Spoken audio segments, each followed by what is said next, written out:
মানুষ মূলত একা। আপনি যতই চেষ্টা করেন না কেন, কোনো একাত্মত্ব গোছাতে পারবেন না। জন্ম থেকে মৃত্যু আপনি একা।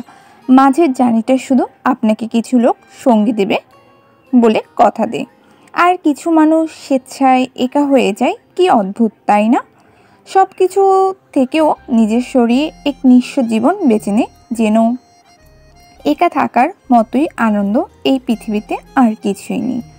আর কিছু মানুষ অযত্নে অবহেলা একা হয়ে যায়, তারপর নিঃসঙ্গে চঞ্চল স্বভাব থেকে কোনো শান্তশিষ্ট হয়ে যায়।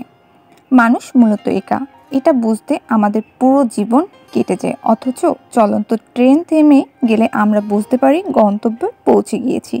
আশেপাশে তাকিয়ে দেখি এই যাত্রা আমার সঙ্গ দিয়েছে, তারা নেমে গেছে আগের স্টেশনে।